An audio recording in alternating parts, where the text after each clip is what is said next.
And hello, this is Bowles TV. It's BOLES.television. And I'm David Bowles. And oh my goodness. Oh, okay, I guess we're still flooding here. A little bit late in getting the television show to sync with me live. But it looks like we're all okay. Seeing myself over several different sorts of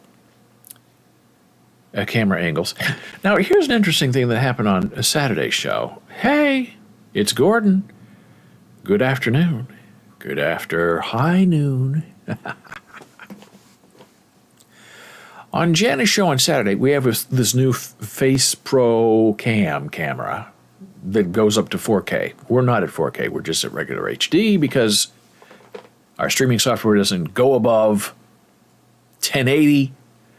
If we were streaming exclusively to YouTube, we could be broadcasting this in 4K.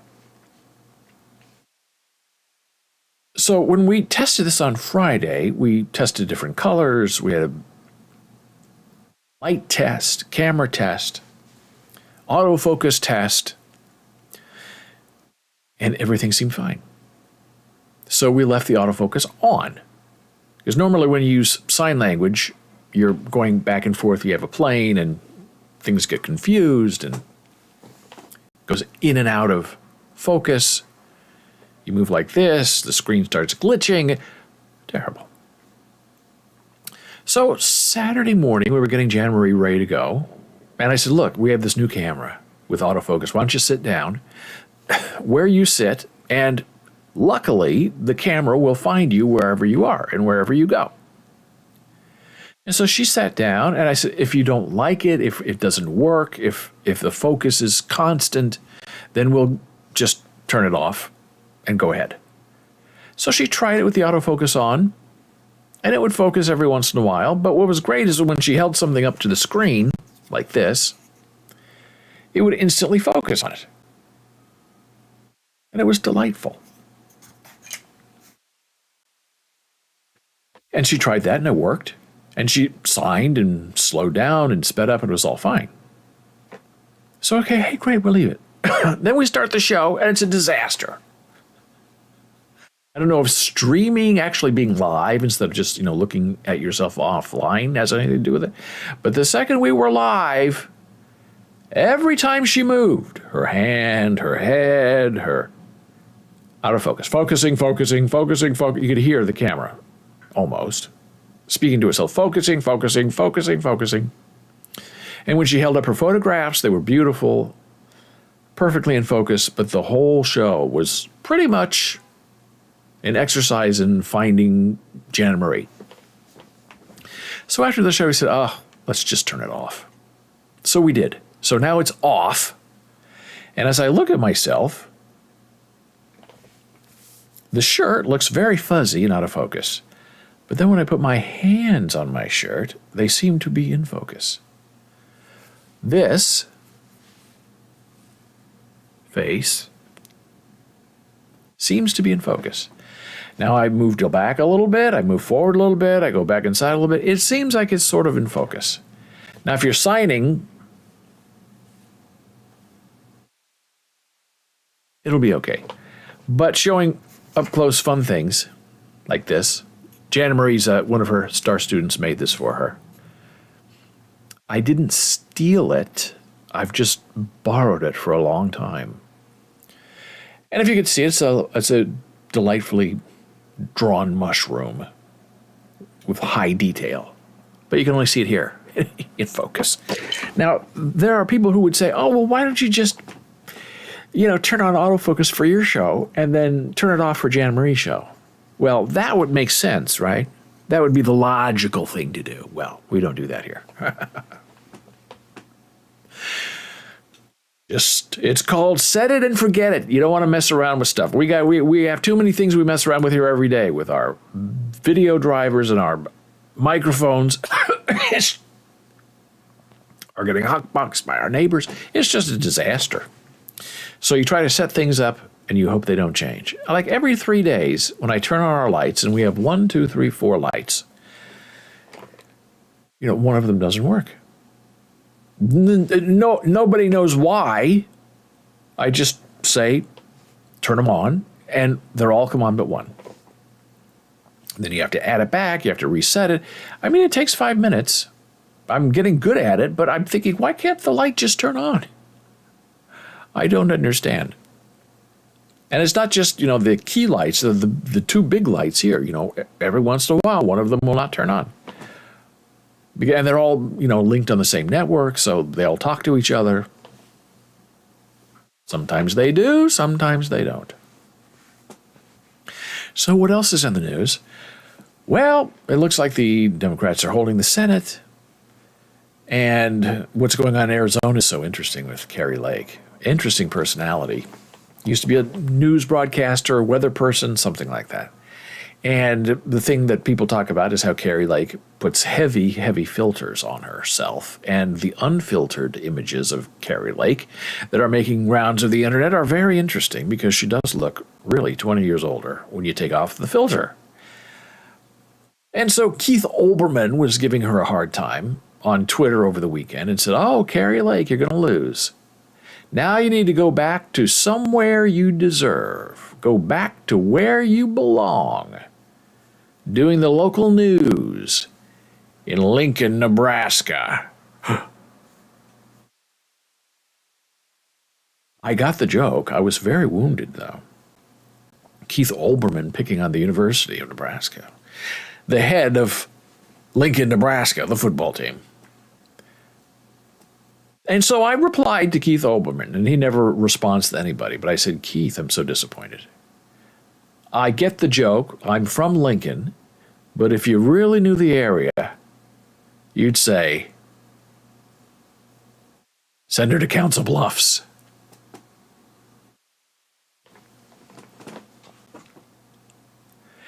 Jana Marie was born in Council Bluffs, raised in Council Bluffs. The metro area is known as Omaha, Council Bluffs, but Council Bluffs is in Iowa, just over the river. You can walk the bridge in 1 minute from one state to the other. My joke was better than Keith's. And there are several people who liked my response. So speaking of Nebraska, we have to have a very brief conversation about this because it gets very boring very quickly. But the University of Nebraska football team is really terrible, and they've been terrible for 20 years. And they have an interim coach, Mickey Joseph, first black coach in the history of the university. Okay, all that's great, but the guy's not winning. He's not really even doing well. Okay, it's not his team. He's filling in for a guy who was fired. And here's the problem. The University of Nebraska, if they want to be relevant again, they can't just hire a really great guy, because that's what they've done the past 3 hires, including the prodigal son, Scott Frost, who returned and ran the program into the ground for $5 million a year. So what they need to do is they need to get a big splash hire. And it sounds cynical, and I've mentioned it before, but now I'm saying it definitely.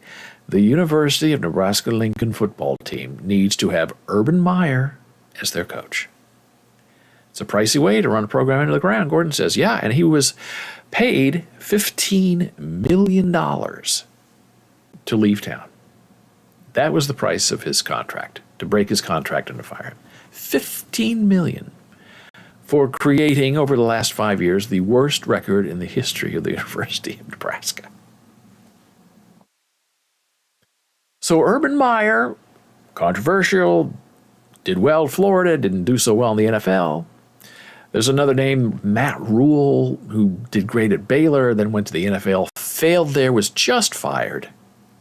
And, let's bring him back to Nebraska. Oh, yeah, let's bring back a NFL coach who was fired. Now, Urban Meyer was fired as well, but he knows how to win.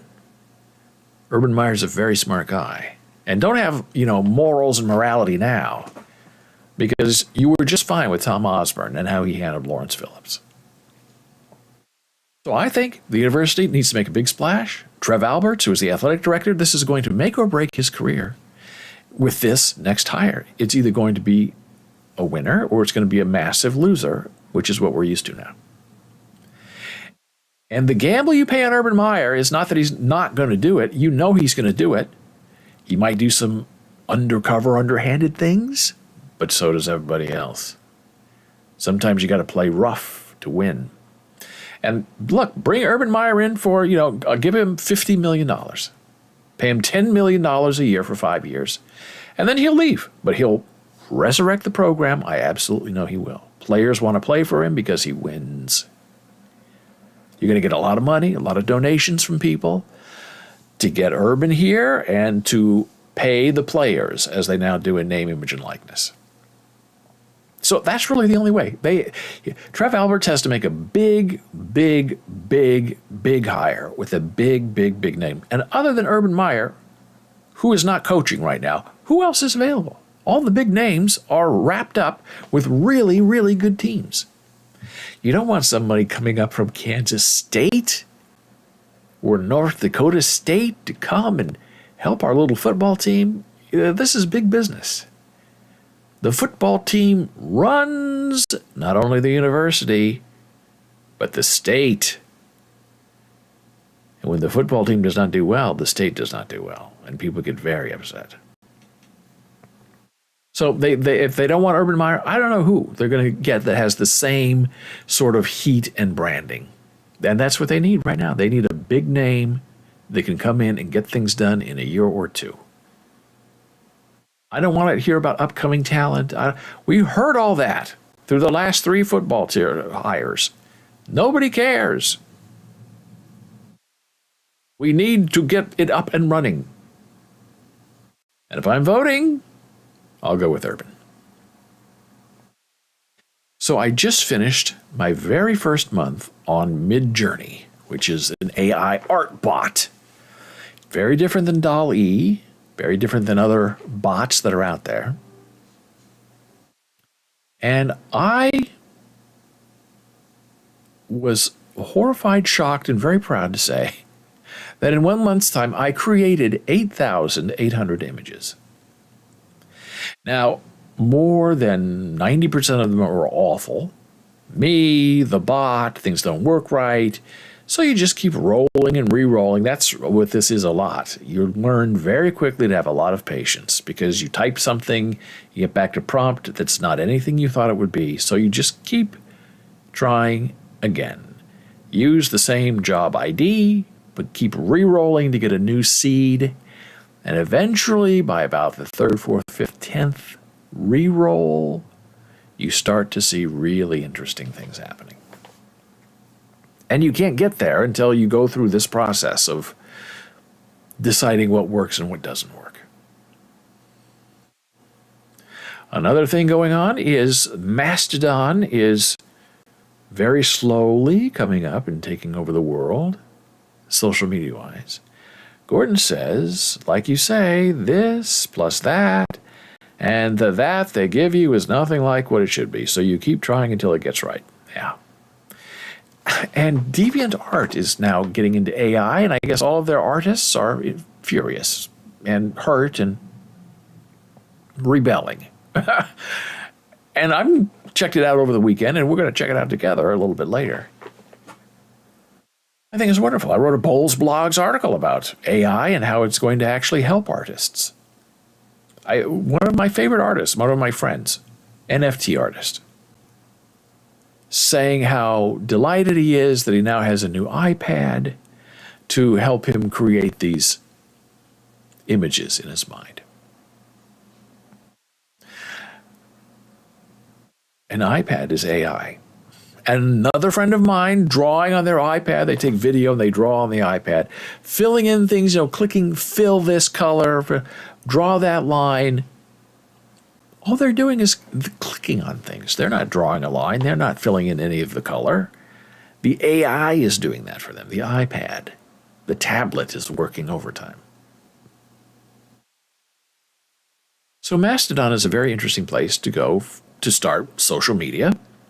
And now I've learned over the weekend that you're not supposed to have just one account. You're supposed to have a couple of accounts because it's federated, and sometimes servers get blocked or they get taken down.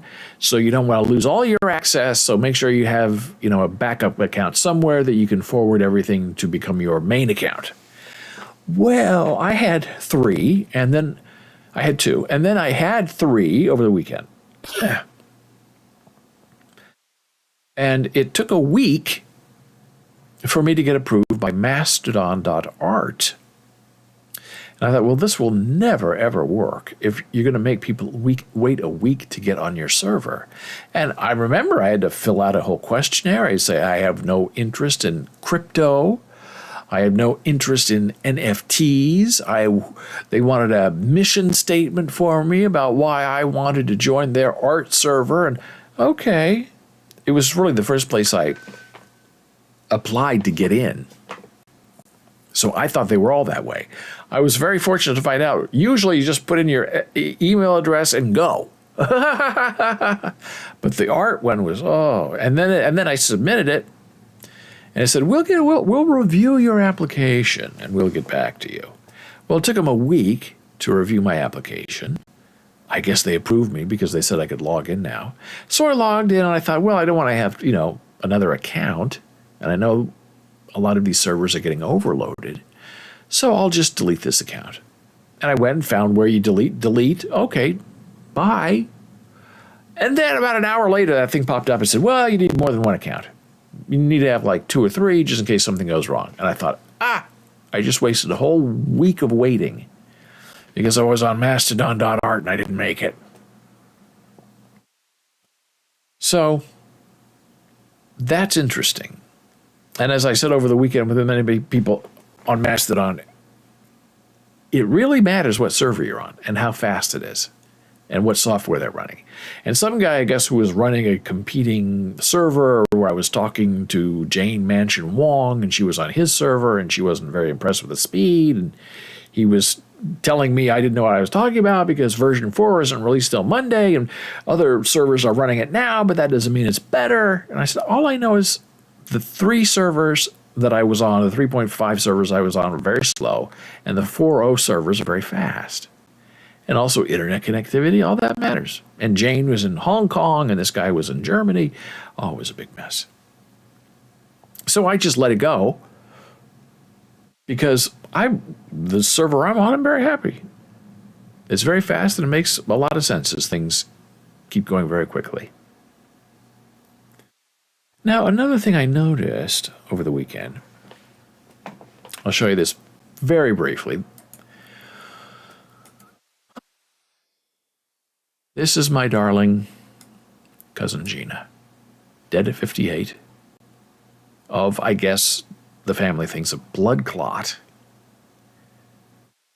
And this is her memorial online. This, I guess, is a friend of hers from a few years ago. But it's now online. I searched every day. She died like a week ago, and just yesterday I was able to find her tribute wall or obituary or services, who she is, who she was. I'll put this on the Discord server. And it's interesting that I wrote a little thing about Jean Marie on my Facebook page. And this is a little rant. I'll go back to myself. Gordon says, my goodness, so young. Yeah.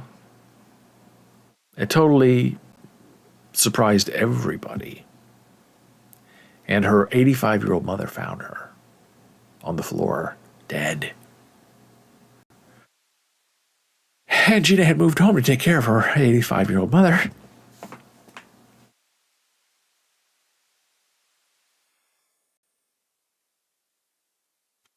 So, tangentially, I wrote a little thing on Facebook, right, about Gina Marie and how we used to chase fireflies together as kids. And that was her memory, not mine. She told me several years ago, she sent me something. She said, I'm crying right now. I'm watching this movie and they're talking about fireflies. Remember when we would catch fireflies? And I said, what are you talking about, fireflies? So she reminded me of this very important memory to her. And then I remembered it, and it was a lot of fun. We did it in Lincoln. We did it at my grandfather's sort of garden in North Loop, Nebraska. And it was a lot of fun. And that's kind of what we did when we got together and it was dark. We would go outside, and that's what we did. So I wrote a little memory of that. I put it on Facebook, and some people saw it from Nebraska. She had Nebraska family. She has a lot of Kentucky family.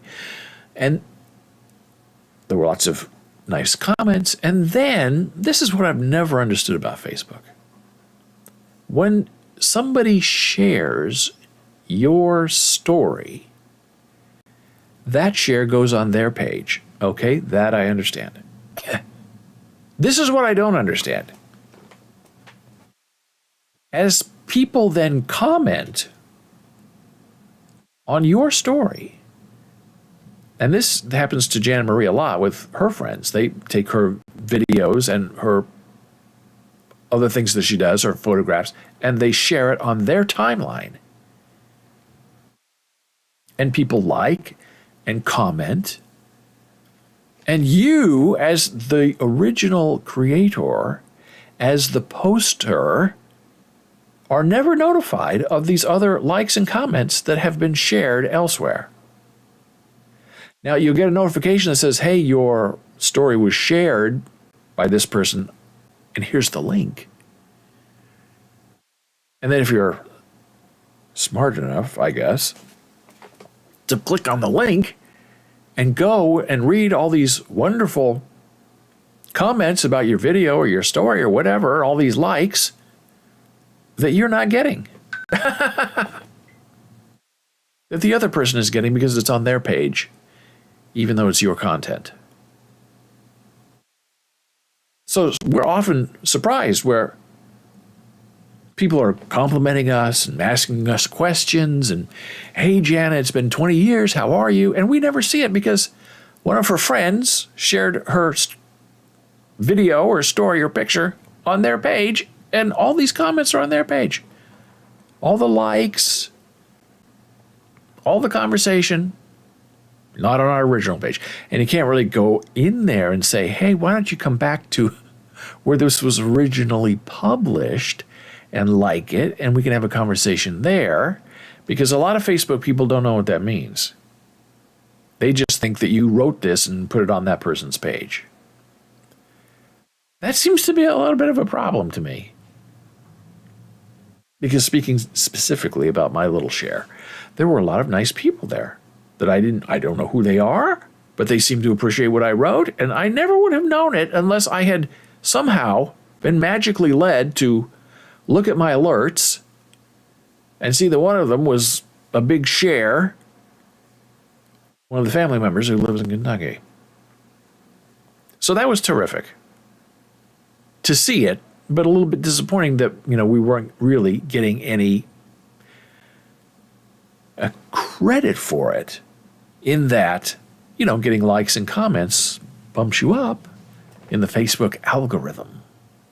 The share counts, but the comments and the likes on the share don't go to the original person. Weird. I find that very weird. But I accept it. And oh my gosh, now it's time for our next break. I was going to do a little review, but we'll do that when we come back. Because, well, is it a review or a rant? With me, really, there's no difference. Gillette Razor Review!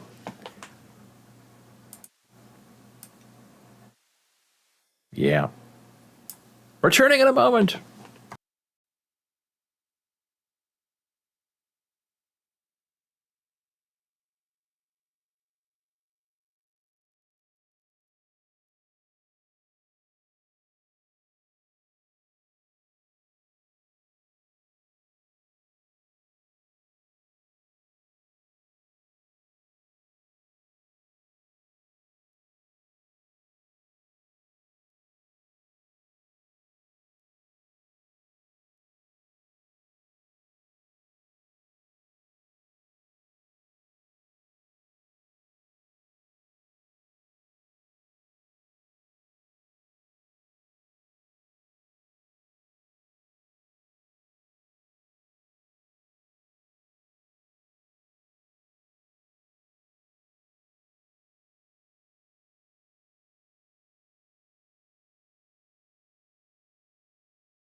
And hey, here we are, back on Bowls.tv. It's BOLES.television. Now, here's something interesting. I have reviewed a lot of razors over the years on Bowls blogs. And during the break, Gordon said years ago, Gillette would advertise by saying it was the best a man could get. And I'm guessing that's no longer the case. Well, yes and no. I do like the razors that Gillette makes. I know that people make fun of the 5-blade razor, but I love the 5-blade razor. I think it's terrific. I remember the bad old days of the 1-blade razor. And I have friends who still use the Bic disposable shaver. He uses one a day. He lives in the Midwest. And every time he shaves, he has 3 or 4 what they call nicks. Bloody dig-outs of his face from shaving. And then, he puts the toilet paper on his face. And you want to say, shaving technology is much better now than it used to be. You don't have to use a disposable razor every day. You can buy one nice razor and use it for a week or two, and it won't cut you every day. And then you hear stories about, this guy had a razor, and his sister borrowed it to cut off the warts on her feet. And didn't tell him, and put the razor back every day because she was shaving it down a little bit every day. And so in the mornings he would use it to shave, and then who knew? 2, 3, 4 weeks later, he started having warts all over his face. He couldn't figure it out. Went to the skin doctor, had it burned off. It took like 3, 4, 5 times to go in there and take care of these warts. And finally, his sister said, "What's all that stuff on your face? What's going on with your face?" He said, "Oh, I have warts on my face. I don't know why." And she was like, "Oh, I've been using your razor." Oh. That is enough to set a guy off. So I have reviewed the 5-blade razors, love them. The vibrating, if you remember the vibrating razor, which people said didn't do anything, but it was fun to use. So Gillette has a new razor out. There's one that's $160. I mean, it's disposable, but it heats up something. It's from Gillette Labs. That's not what I'm reviewing. I'm reviewing this Gillette Labs exfoliator bar. It's green. I guess I should hold it closer to my face so it's in focus. A black and gold edition. I don't even know what it means. Black and gold. Okay. So, wonderful. It arrives for review. And part of the instruction is this, which I can't hold up and show you because it won't show. What this 3-step instruction does is tell you how to open the box. Now, right there, there's going to be trouble. Right there, I knew. I said, this is not going to work. And the razor comes in this lovely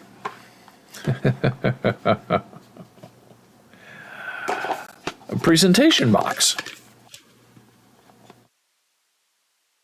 Right? Which sort of looks like this. This is aluminum. Maybe it's plastic. I don't know. It looks like aluminum. This is all plastic. And the razor is in here with its stand, right? Okay, great. So, the first instruction is to, this little thing, I guess, is some kind of lock. So it's like this. So it's like that. You have to unlock it, And then you're supposed to slide and magically open the box, and there's your beautiful razor. That's what these 3 steps are. Unlock, pull apart, open. As you can see,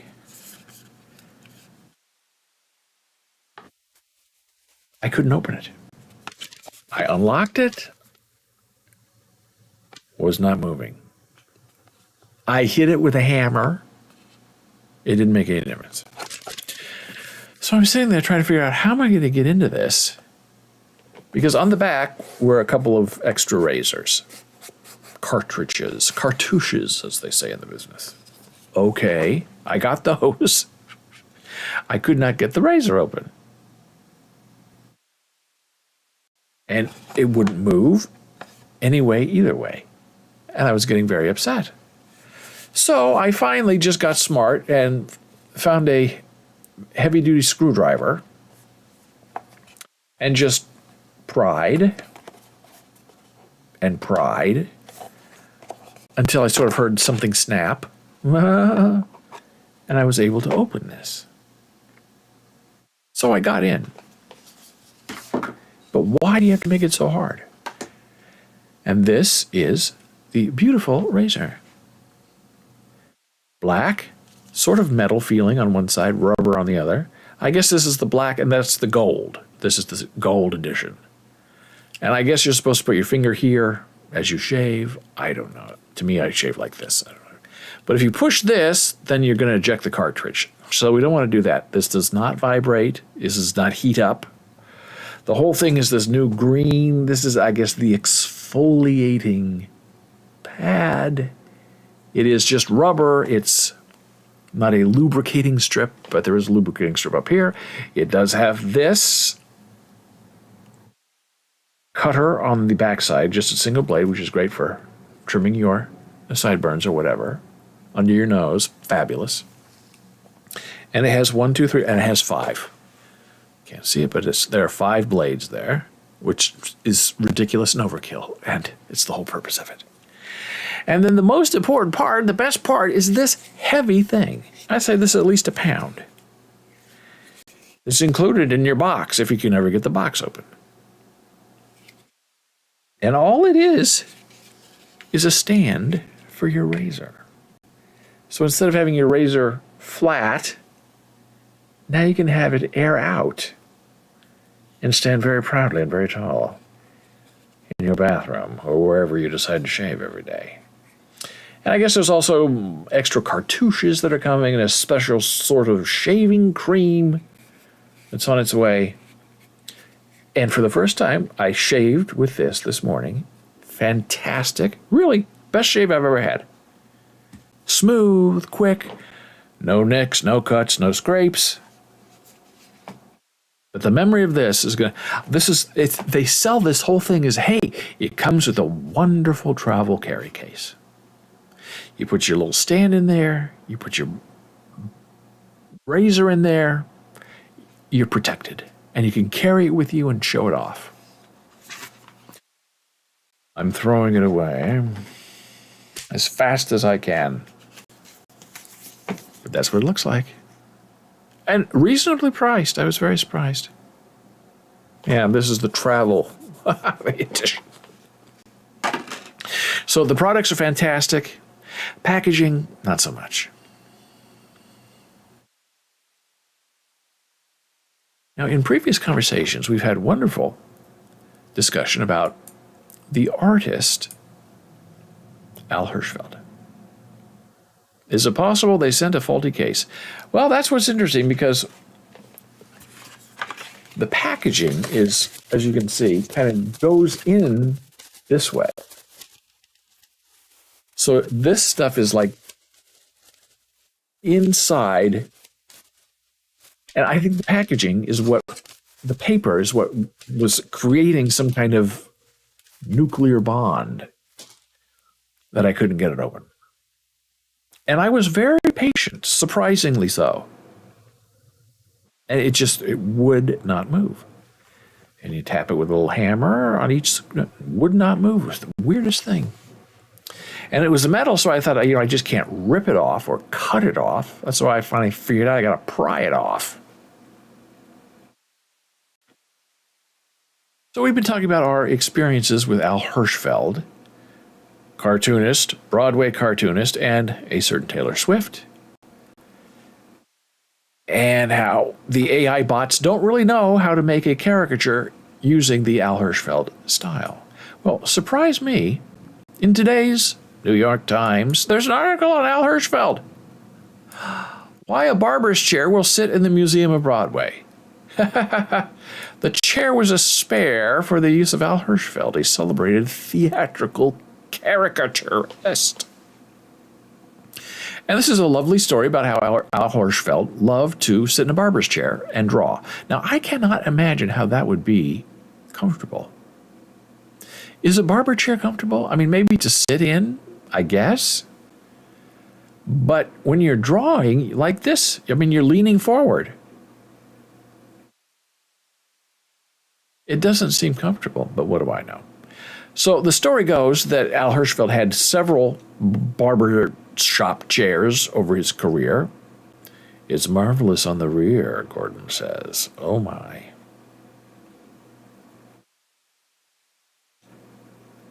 And a friend of his was trying to find, for fun, a replacement chair for him because the one he was using had springs coming out of the back, and Al was complaining every once in a while of getting poked by his chair. And they were all laughingly wondering, oh my goodness, what if he gets, tetanus from his barbershop chair? So this guy was looking for a barbershop chair, and at that time, 20, 30 years ago, they weren't hip. Now, barbershop chairs are like the it thing to get, and they're $6,000, $8,000, $9,000, $10,000 restored. And he mentioned to a friend, hey, I'm, looking for a barbershop chair to give to Al. And this person said, I have 2 in my basement. You can have them if you can get rid of them. And they're very heavy, like 400, 500 pounds. So the guy said, really? He said, yeah, just take them. So this friend went to Al Hirschfeld and said, hey. And he didn't know how Al would respond because, a lot of these artist types are very OCD. They're attached to things. They don't like change. So the guy said, hey, your barber chair's kind of old. What if I could get you a new one? And Al said almost immediately, how soon can you get it here? So the guy said, okay, great, I have 2. Al said, okay, I'll take them.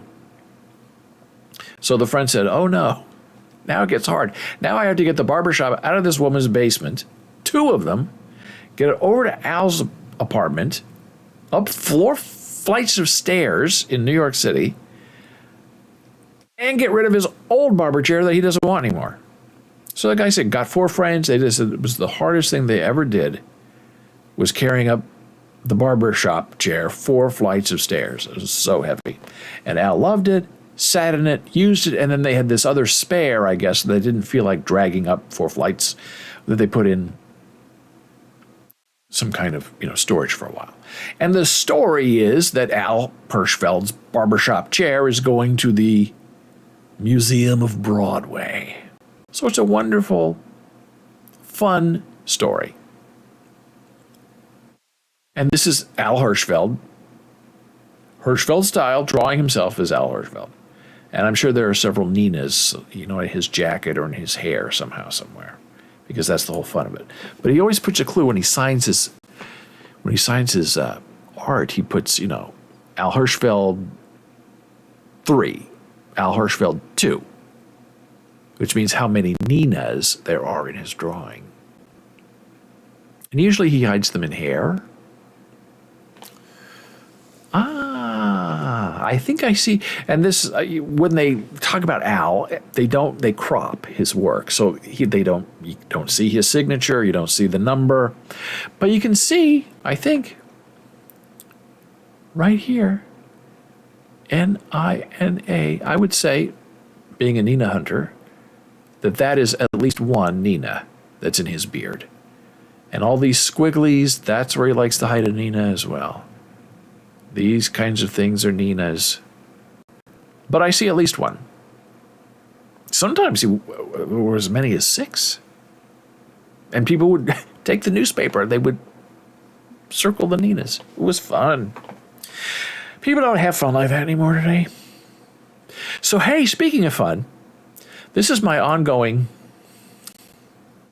AI art project. This is on Night Cafe. And as you can see, over time, we have been evolving this terrible Al Hirschfeld, Taylor Swift, a caricature. This is how it began, and this is how it has been evolving over time. Now, to get it to continue to evolve in interesting ways costs me 30 credits.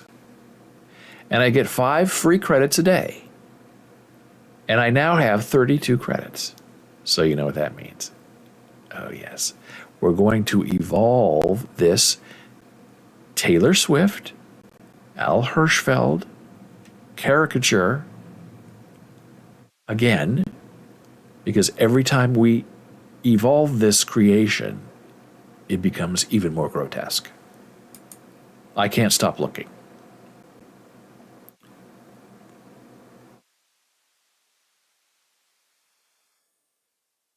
Runtime extra long, 1,200 iterations. It's going to cost me 30 credits. Please. Of course. And now the fun begins. Oh, I'm running low on credits. I can buy credits or go pro to keep creating. Now I'm just dying to see how this is going to change. We're at 1% and running.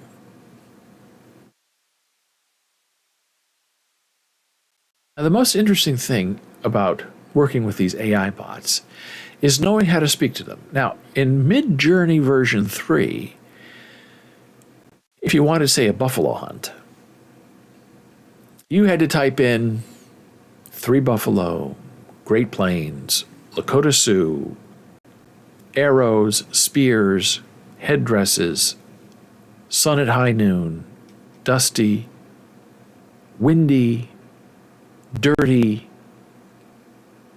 Can't use bloody because they don't allow that word. So a lot of people, they had prompts that were, a wall of text. We're now at 4%. And then you'd get back something that you would look at, and then you would try something else until you got sort of what you were looking for. But now, as of this morning, let me see if do I have my thing up here? Oh, I might not have it here. So now, as of this morning, well, since version 4 was released of Midjourney Bot,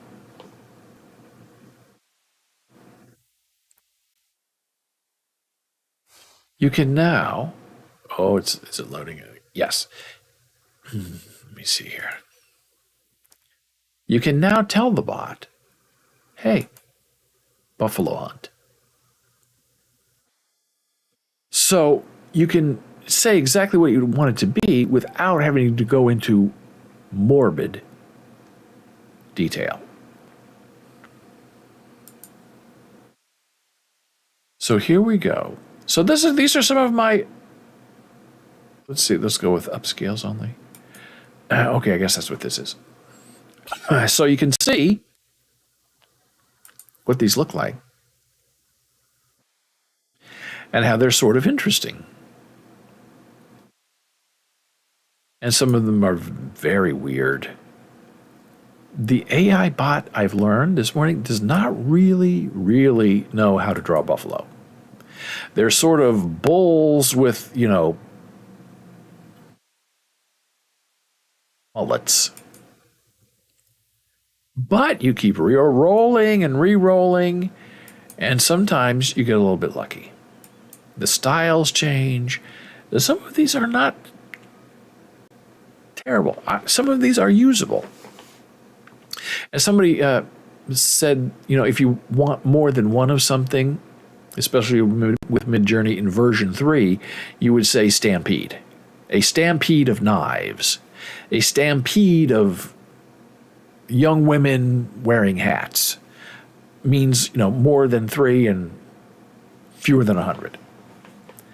Now, I learned stampede in version 4 is very weird. I dropped it from these prompts because it wasn't working. Now, this is sort of interesting, and there are times when the AI bot added Indian artifacts to the hunted buffalo, which I found very interesting, actually, even though they don't really look like buffalo. Buffalo don't have big horns like that.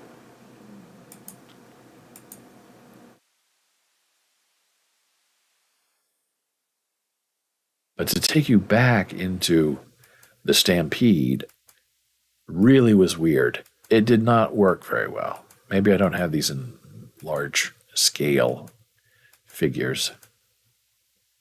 And it's interesting how it goes from, something that's readable and clear, and then you upscale it and it becomes. See, these look more like lions to me than they do buffalo. But I like the sort of headdress that the buffalo is wearing.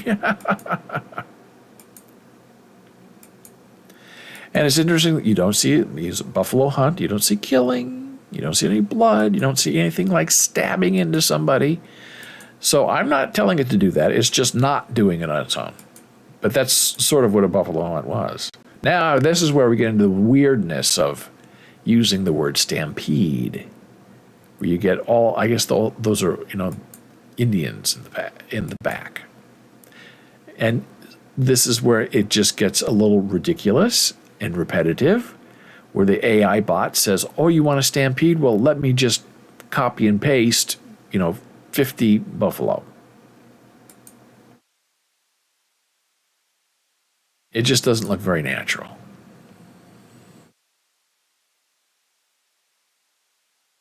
So now let's check on Taylor. Oh, we're now at 38%. Well, this is going to be a lot of fun. And it's time for our very next break. So what shall we talk about when we return? Oh, a rebellion. Always a good topic.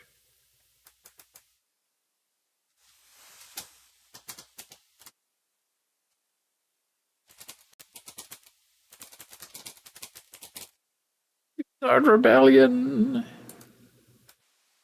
Artists don't like AI. Oh, they're making a mistake. We'll talk about that when we return.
And hey, we're back here on Bowls.tv. It's BOLES on television.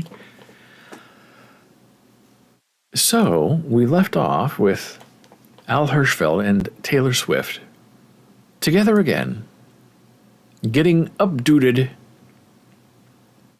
by Night Cafe. Now, it is complete. Before we look at it in depth, this is the last iteration we had. This is the newest iteration we have. So, what's new? We have more definition here than here. We have a little other caricature happening here that seems to be a little more fleshed out here.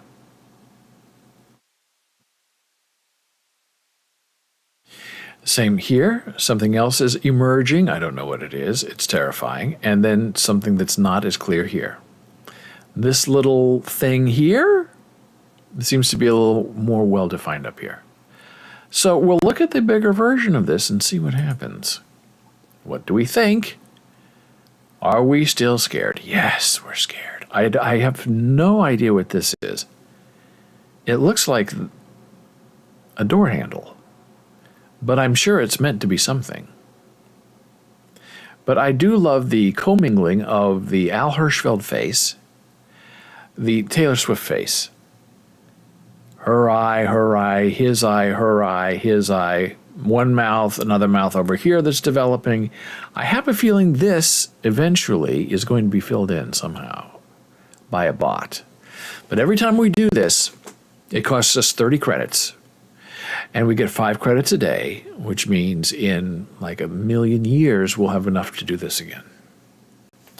And maybe this is like Taylor Swift's arm or something. Something here is trying to be written. I don't know what it is. Something here is trying to be written. I don't know what it is. But it's very, very delightful. I think this is at least the 10th time that we've come in here and messed with this. And I'm sure that the true Taylor Swift fan is very offended by all of this. And for that, we're sorry.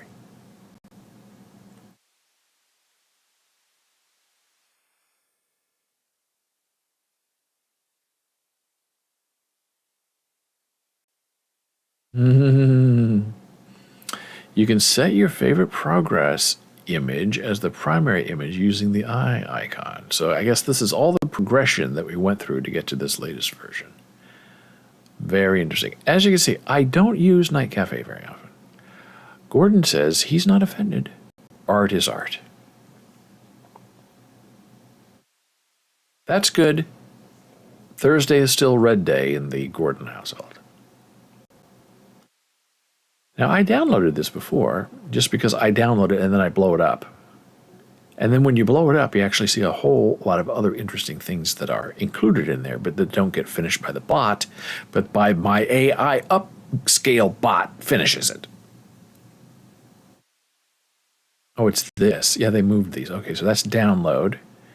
This is enhance, evolve, duplicate, download. Nutty. Very nutty. Now on to DALL-E. And DALL-E is actually the engine that we're using for our Al Hirschfeld Taylor Swift commingle. In pictures, DALL-E makes its gallery debut in a show where all the works were created with an assist from AI. Very interesting. I'm sure all of my artist friends are offended by this. But it's in art news. The intergenerational 8-artist show opened at Bitform's new permanent home in tech-friendly San Francisco in October, in partnership with Day One Ventures. While DALL-E serves as the show's jumping-off point, artificial imagination hardly stops now at the now ubiquitous text-to-image tool. It was really about DALL-E being the lead into the show and then showing how others are utilizing AI in their practice. And the pictures are really where this is all at. So these are computer-generated images. Experimental version. And you can kind of tell the AI, the artifacts, kind of how they design things and can't make faces or hands very well. But the effort is terrific and tremendous, and I appreciate it. Also, there's this little bit of fuzz. It's really hard to get AI on its own to upscale and really refine a very blurry line. But you can do it post facto. Fake jewelry, I guess, created by AI. Storyboard created by AI. It's only going to get more interesting as time goes on. Computers are not going to get less powerful, they're going to get more powerful. So look out, artists. And it's interesting that, you look at some of these young people trying to sell their, as I say, booby and butt NFTs. And they look like they're, drawn by teenagers or kindergartners. But people buy them, I don't know why, maybe because they're thrilled, or they think that they're going to get a date with the artist. And that's sort of how they play it up. Oh, I sure hope somebody buys this. I'm desperate and lonely in Ukraine. And then there's a sale. And I'm thinking, the AI stuff will not, so far, accept any sort of nudity to render it. That doesn't mean people don't try to get around it. And when they do try to get around it and they get caught, they're banned forever. So when someone invents the Pornhub AI bot, look out, because all of those young women trying to earn a living by drawing dirty pictures and selling them as NFTs, they're going to be out of business. Because any fool can go in there and use his imagination and type the filthiest thing and get some AI bot somewhere to return his fantasy to him. DeviantArt upsets artists with its new AI art generator, DreamUp. The whole thing is fascinating to me. On Friday, the online community DeviantArt announced DreamUp, an AI-powered text-to-image generator service powered by Stable Diffusion. That's one of the earliest creators of AI, Stable Diffusion. Simultaneously, DeviantArt launched an initiative that ostensibly lets artists opt out of AI image training, but also made everyone's art opt in by default, which angered many members. DreamUp creates novel AI-generated art based on text prompts, and we're going to check it out together in a minute. And it's sort of interesting. I tested it just to test it because I want to make sure it worked. And the results were interesting. Due to its Stable Diffusion roots, DreamUp learned how to generate images by analyzing hundreds of millions of images, scraped off sites like DeviantArt, and collected into data sets without artist permission. A potential irony that some DeviantArt members find problematic. That's not how it works. They might take the image, but they're not regurgitating the exact image. They're using the image as a template to be changed, which is how we learn and propagate information anyway. This is how DreamUp is being developed. It adds training on non-opt-out artwork on top of the Stability Diffusion model, which is already trained using unethically sourced data. What does that even mean? Come on now. They can't unlearn these parts. The whole discussion is not in good faith unless they address this. Oh, come on. So that's the outrage in DeviantArt. So let's find out what the fuss is about. So when you first sign in to DreamUp, before they want to get paid, you have 5 free prompts. And I used one of them. And they do it very differently. Like one prompt, they will give you 3 images. I guess that's how they determine a credit. And then from that, you can either pay or just stop. So I used my traditional test,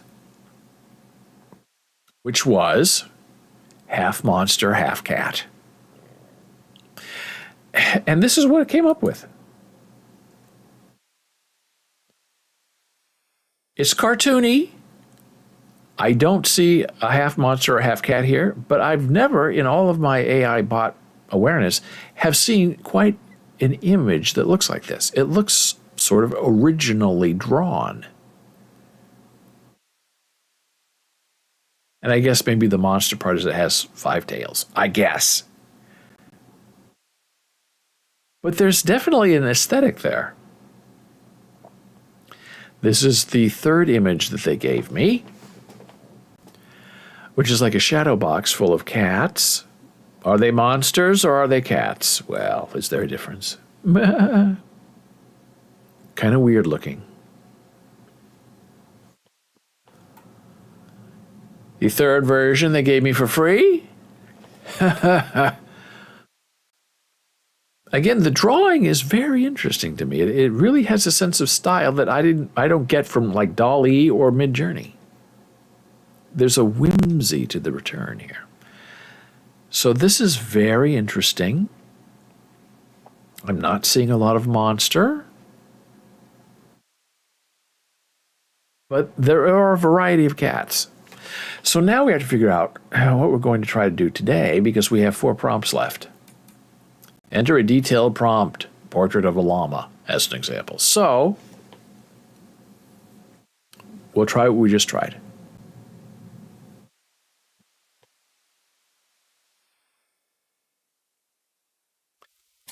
Buffalo hunt, Great Plains Indians. We'll just see what happens. And we'll get 3 images out of this. But it doesn't seem you can, manipulate those images or get them bigger or re-roll, as I say. It's just what you get is what you get, and I don't know how you would improve it if you wanted to improve upon it. Maybe I'm supposed to click on the image or something. Okay, so here are the images. Now remember, AI has big problems with faces and hands and arms. So the buffalo faces are blended together here, but this does look a little more like a buffalo than the Midjourney version. And the Indians, okay, not terrible. Faces are awful, but it's always that way. Oh, here you go. Create it now with Dream Up. Copy prompt, create something starting with this prompt. Create variations, okay. Delete this creation. Okay, cool. We're not deleting or up-tooting because it's going to cost me a credit, I know.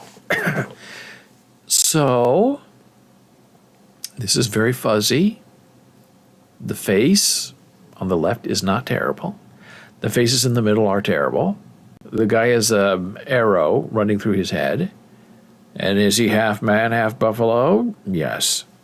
It's also interesting how they have a lot of times the Indians riding the buffalo and not riding horses, which I think they're taking from the movies from the 1960s about the cowboys and Indian wars, where they would ride their horses up to the buffalo, and I guess like jump on the buffalo back and then ride it into the ground. That doesn't make any sense because why would you want to be on what you're trying to kill? Doesn't make sense. But this is AI, Nobody said it had to make sense.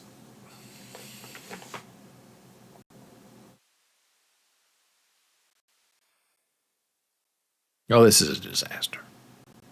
But this is part of the process. I would re-roll these if I had enough credits. So now I want to go back and show you what I was doing, what else I was doing today. Excuse me. Today I was playing around. What would happen if The Bios were, born 13 years later and had actually become Kiss. And I put it on Twitter. I thought it was hilarious. And I got one reply. And that reply was one word. And that one word was no. And then I replied and said, ladies and gentlemen, live from New York, the Kistles instead of the Bios. This is the one I used. Because trying to get a John Lennon look didn't work very well. Paul McCartney looked not so good. Ringo, they seem to do okay with making Ringo. And I think this is maybe supposed to be George. So one of these has to be John and one of them has to be Paul. But it's so interesting. When you talk about Kiss, they get the makeup right? Oh, okay, so it's Kiss you want, right? Now this is like 50 re-rolls to get this. But the initial re-roll was very bizarre because it had them kissing over and over and over. Kiss, kissing, kiss, but they're supposed to be the Bios and not kiss. But kiss, kissing, kiss. Very weird. I couldn't figure out how to tell it. Okay, stop the kissing. We don't have to kiss. Now, the butterfly is interesting because that was a Paul McCartney album, right? Where he had a red rose over his mouth. And so they're using this butterfly thing. Weird. Gordon says, confusing the band and the action. Exactly. But they're getting the makeup right. That's what's so confusing. So we're going to go back to the DeviantArt and roll this through that. Now this is this looks like the Bios, but there's really all they're doing is kissing. There's no makeup. And then we get this, it's like Freddie Mercury kissing himself. But that's the fun. Now this is what I first tried and I couldn't get this to work. Led Zeppelin as the Beatles. Little bit of John Lennon going on here with the glasses, but not what I was looking for. So now we're going to do our next one. So how do I say this? I'm going to use the same prompt. The Beatles as Kiss, right?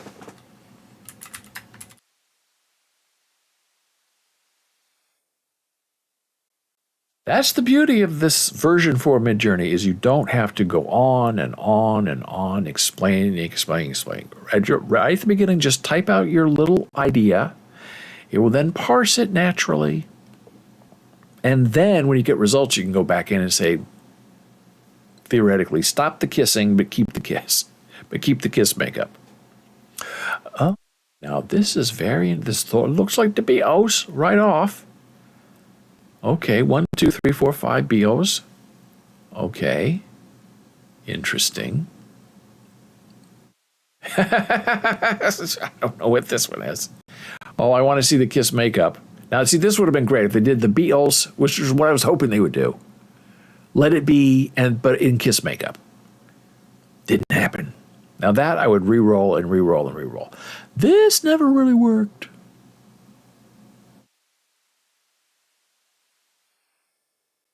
Then I think maybe I tried Sgt. Pepper and Kiss. I have 2 prompts left. I'll do it.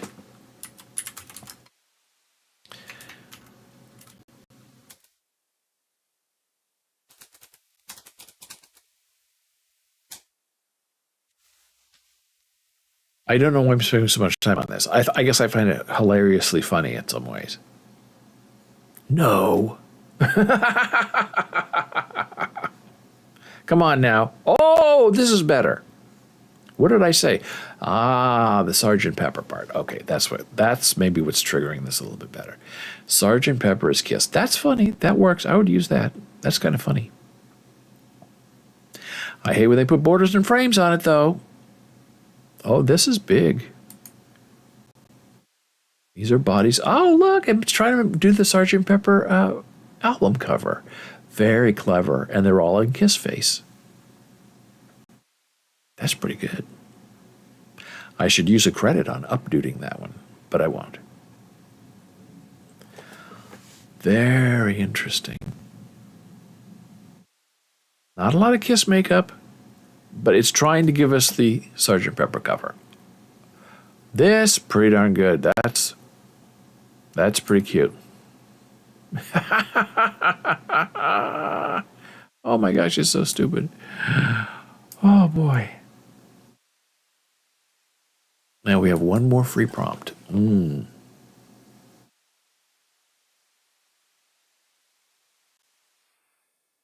I'll use the one that I used the other day that has given me back a lot of interesting comments from people. That is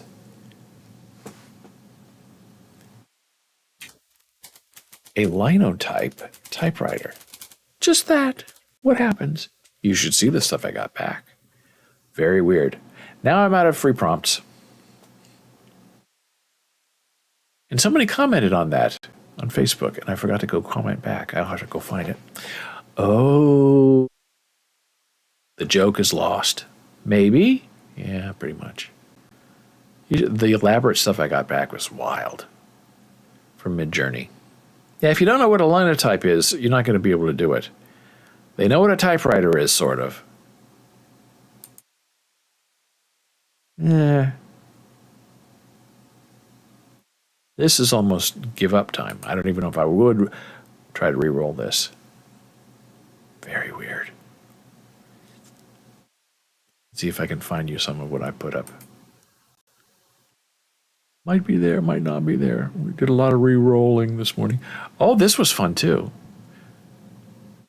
Just testing. Skeleton as a skeleton key. Right on the nose, right on the target. A skeleton as a skeleton key. I think it's fun. And I just keep re-rolling because it's fun. Oh, these are the cats who are going to take over the world. I post that on Twitter and on Facebook because if Twitter goes down, I want to make sure that joke lives on Facebook. And it's a great joke about don't worry about MAGA, don't worry about owning the libs, worry about AI helping cats rank up and become our overlords.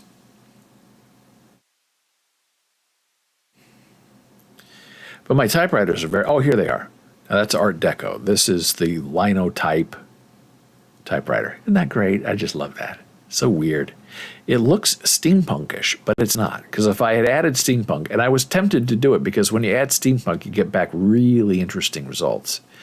But I knew it would be a lens, some kind of steam, something floating. I said, I don't want that for my typewriter. Just keep rolling and re-rolling. And you get back, oh, beautiful stuff. Look at that. I would like to have that in my living room.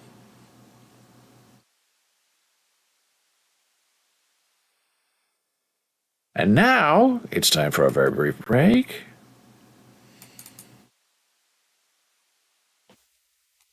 Coming up, Gibson goes to Ukraine. That'll be a fun article. Fun conversation. Beautiful photos, too. GOES goes to Ukraine.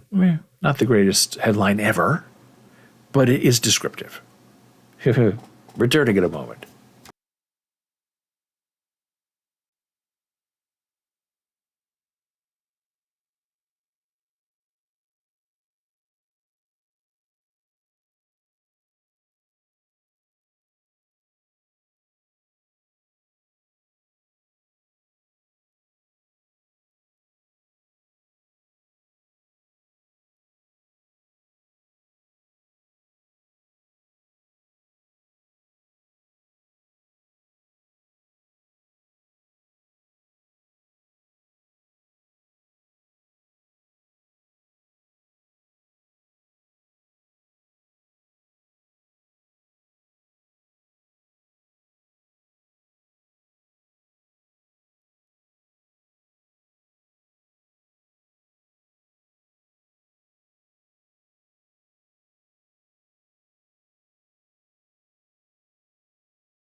And hey, we're back from break here on Bowls.tv. BOLES.tv.television. It's so funny. People who are from the Midwest, and it seems really Nebraska, that when you bump into them or they bump into you, or like I just did where I hit my chair on my laptop computer table, risking mayhem of a broken screen. You just say OPE, and it's a big joke, and you don't think you go ope, but you do it all day, every day, and people laugh at you because they know, oh, I know where you're from. You're from the Midwest, especially Nebraska. It's a big Nebraska thing, OPE, ope, and you don't think you say it. And then you do something and you do it, and it's ridiculous. Not excuse me, not pardon me, all of that I do. But the thing that comes out of your mouth first, ope. And it is spelled OPE. Things you can't get rid of. I wonder if it's related to how some Greeks will say, Opa!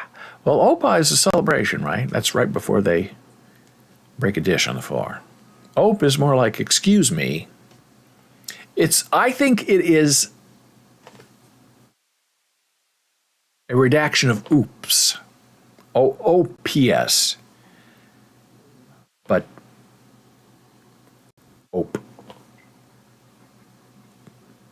And it's just so aggravating when I find myself saying it. And I rolled in here too fast, bumped my computer, and the first thing out of my mouth, before I could even realize it, ope. Talking to myself. Ope.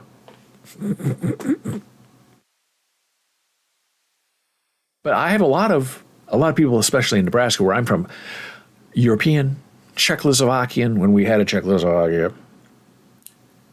And I could hear those accents, and they would not say oops. They would probably shorten it down with their accent to say oop. Just like I saw a woman, is the most wonderful thing. A young woman teaching her old grandmother from Europe to say, hey, Google, what's the weather? And the old woman just says, Googie, hey, Googie, what's the weather? And I think this was an engineer who worked at Google, was trying to help very patiently, lovingly, helping her pronounce the word Google. Hey, Google. Googie. Oh, it's so sweet. I don't think she ever got the weather, though, which is a problem. Good learning. Hey, before we get into the other stuff about Gibson for Ukraine, this is just another fascinating thing. We talk about AI a lot.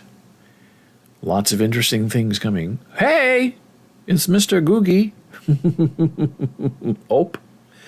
Gordon says, my mother was just telling me yesterday that Google never listens to her. Now that's funny, just that scenario. Mother calls Gordon. Gordon, Google just won't listen. And Gordon said, are you saying hey? And she said, no. And I said, well, you have to say hey first. Isn't that the silliest thing? Hey, Google. Hey, Siri. And I think that Apple's now working on it where you don't have to say, is it hey, Siri? Yeah, it is. It's hey, Siri. You have to, you just say Siri. It's not ready yet, but that's the idea. Gordon just says he found an amusing tweet. Someone bumps into me. Them. Oh, I'm sorry. Me as a Midwesterner. First of all, it's ope. Exactly. It's very humiliating and revealing. And you think you can hide you're from the Midwest, and then somebody bump into somebody in New York City and say ope, and they look at you like you're insane. It's a very weird thing. And what's funny with the Amazon is Alexa. Now, I think that you can just say the name, Alexa. But you could change it, if you wanted to, the wake-up word is what it's called, to computer. So I did. I changed mine to computer for a while. Computer, what's the weather tomorrow? Computer, like Star Trek, right? And then I just put it back to Alexa because it was weird. But the Hey Google thing is very funny. Hey Siri. Siri's supposed to be listening. Oh, she is listening to me. Hey Siri, what's the weather tomorrow? I have her turned off, I think. Oh, it's email. No. Gordon says, allegedly, the most correct reply to Ope is, oh no, you're fine. That's funny. It's better than no worries. No worries needs to be strangled and burned in the public square. I'm not worried. And another thing, when you deal with Midjourney Bot and you're typing a lot of things over and over again, sometimes your queue gets filled up. I think you can have 3 and then you can go up and then the queue becomes full and then you can go up to 10, but your queue is full. And every time Midjourney Bot replies to me and says, don't worry, we're still processing your request, but it's going to take a while because it's in queue. And I want to know how I can tell Midjourney I'm not worried. There's no worry here. I know the process. And even if you didn't tell me to not worry, I would not be worried. So this is really fascinating. Say goodbye to old-style chess with Square Off. Now, we're not playing chess, but we're going to talk about playing chess because it's a big disappointment now that I'm getting back into chess where people cheat. So you really can't play another person online because they're just going to cheat. So you just end up playing against bots, which is not bad because I played against bots. I had a very early chessboard machine thing where I would make moves, and it would make moves too. It would light up a light, move my piece here and move your piece there. And together you try to figure it out. And if you didn't move their piece in the right place, it would freeze the game. And I could sometimes beat the computer, but sometimes not. But once you beat the computer, then it was over. Now, you can tell the computer, look, be very gentle. Or you can tell the computer, be as vicious as you can, and many points in between. It's really a great training tool now. I think computers now better than people. Right here, 10, 15 years ago, chess industry looked very different from how it does now. Artificial intelligence was introduced. Square Off, very interesting, has become a global game changer in the market for automated chessboards. It aims to integrate traditional chess with modern AI technology to offer an enhanced user experience to all its valued customers. What does that mean? Square Off's automated chessboard's ability to improve with your cognitive speed is one of its most significant advantages. With the help of this AI-enabled chessboard, players can sharpen their memory, learn new strategies more quickly, and improve their understanding of play. Square Off has been introducing novel capabilities in the form of intelligent chessboards powered by AI. Here's the new part. You can connect with a player from a different country who only needs to use Square Off, so you're both using this chessboard, to make moves, making the pieces glide on your chessboard in real time. So it's like playing with a real person. You can also play single-player chess mode against the computer. But what this does is you not only are you playing against another person, but you're playing against the AI enhancement to that person if you want to give them that help. It's very, very interesting technology. Where it used to be dead. See, this is Square Off on these smart automated chessboards. The pieces move themselves. So you can have like 3 different people playing on the internet against you, but as one. And Square Off does all the negotiating between which move they'll pick. Or you can play another person and have the AI enhance you and enhance the other person. All this is above board because you know when you're playing this Square Off game on this particular kind of chessboard that AI is involved. So you can play 2 different people in different parts of the world You all have the same technology, and you don't have to move the other person's pieces. So it's a great way to play chess with people over the chessboard, or maybe you're not playing people, you're just playing AI. It's terrific. And the prices are not awful. So now our final story of the day is this that arrived. Gibson guitars. They really have great PR. I know they're not making a lot of money. Fender is really the top dog. But Gibson survives. There's this very strange guy who just kind of loves Gibson guitars and is trying to make money with them. And they do very expensive relic guitars. It's the new thing. They take a beautiful brand new guitar and relic it like it's been played for 30 years, meaning they ding it up, they pull off the paint, they age it in an autoclave, they damage the heck out of it. And for that price, you can pay $12,000 for a relic guitar, like from 57, 58, 59. So Gibson decided that in order to support Ukraine, they would create a series of Ukraine-inspired guitars. And I love the whole thing. So they've made these Les Paul guitars with the blue and gold of the Ukraine flag, a piece, a dove. And then they just didn't make them and sell them. They got stars behind them to play them and to sign them with their autograph.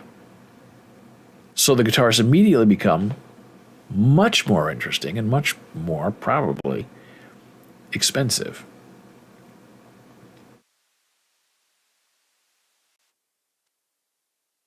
Gibson luthiers have created an extremely limited edition run of Guitars for Peace.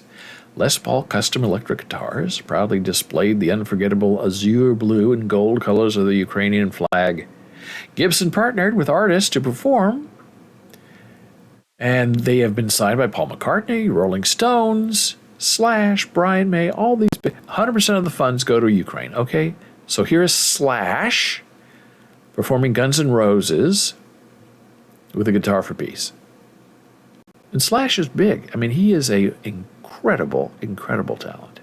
And there are not a lot of talented superstar guitar players around anymore because most of them are from the 70s. And Slash is still here, one of us. There's Paul, a B.O., playing his guitar. Beautiful, right? Gorgeous. Brian May of Queen, signing the guitar. Very important.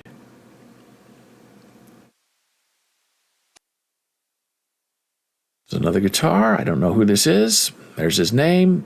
Alex Lifeson of Rush. Now, this shocked me a little bit. I guess everybody gets old, but some people you don't ever want to get old.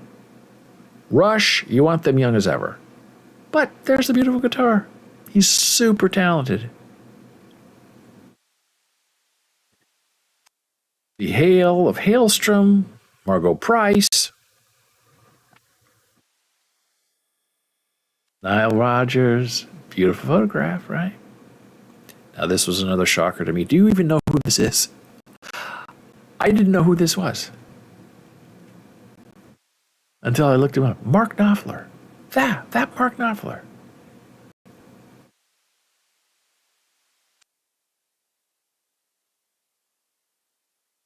He looks very different than I remember him from his MTV days. But he's got a beautiful guitar, and he plays so beautifully. I love the T-shirt. I love everything about this whole thing. Guitars for Peace. Now, I'm going to show you what you get sent when you're in the PR department. You get sent the really nice big pictures. So we just saw this. Nils Lofgren. Not Nils Lofgren. Who is that? Nile Rodgers. Oh, this is going. Oh, no, don't do that. It's supposed to be a whole series of. Yeah, here we go. And so a lot of these people, I don't know who they are. And because we're in this view, they don't have their names listed. But you can see the guitar, you can see the performance, you can see the kids. There's some big autograph book that everybody's signing. I'm not exactly sure what it is, but I love seeing the guitars. There's Brian again, signing his name, I guess, to the guest book that they'll auction off later with the guitar. Well, who wouldn't want to buy a guitar like that? Now that, to me, having a Brian May played guitar that's not relicked, that's a $12,000 guitar to me. Who wants to buy an old beat-up guitar that's brand new that they beat up to make it look old? But boy, there are people who love them. And there are certain people at the Gibson factory who are famous for making beautifully relict guitars. There's Mark Knopfler again. And their names, I don't even know the names anymore. I have a Tom relict guitar.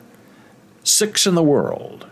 $18,000 each. And they will be sold out in 1 second. They're guitar dealers. That's really their bread and butter now. They don't sell guitars. They sell guitars that have been beat up. And people seem to think that they play better. And I said to my guitar guy, why would I want to pay 4 times the amount of money for a guitar that's been destroyed? I don't understand it. And, he looks at me like I'm stupid. Is that Jason Momoa? It looks like him. I didn't know he was a guitar guy, but I'm glad he's there. Oh, it was so beautiful. Slash.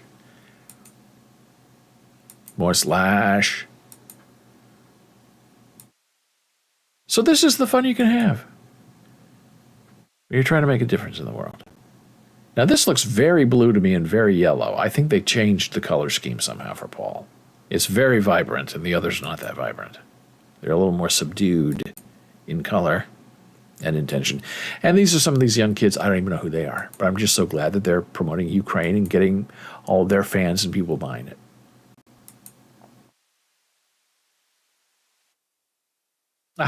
Alex Lifeson again. Beautiful. And those are the people who created the guitars.